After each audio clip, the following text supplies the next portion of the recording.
Бүгінгі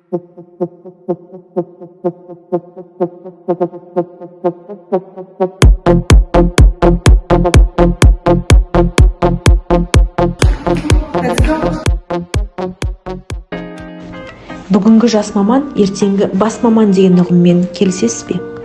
Тәжірибем көп болмаса да шәкірттерімнің қалауын анық білемін. Мұғалім педагог статусында өз жолымды бастағаныма 1 жылдан асты.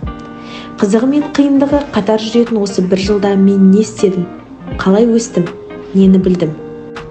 Өзім тәлім тәрбие алған ұлағатты ұстаздармен бір білім ордасында жұмыс бастау мен үшін үлкен мәртебе болды. Оқу жылы басталуымен бастауыштан жаңа түлеп шыққан бүлдіршіндерге сынып жетекшілік ету мойныма жүктелді. Тек өз пәнімді игеріп қана қоймай, тәрбие жұмысымен де толық танысып, сынып жетекші статусын қатар алып келемін. Әр баланың мектептегі өмірін ұйымдастырумен қатар, өмір қауіпсіздігіне бақылау жүргізіп, мектеп, оқушы, ата-ана ұғымын дұрыс қалыптастыра білдім.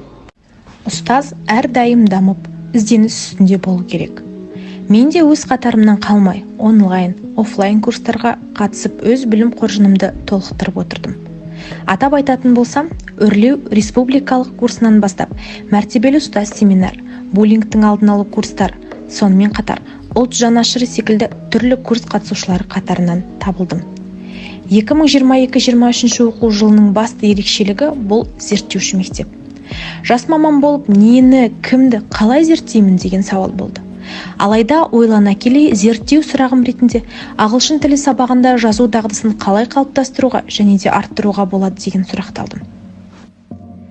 Күзгі каникул кезінде мектепшілік олимпиададан да құр қалмай жүлделі орын алдық.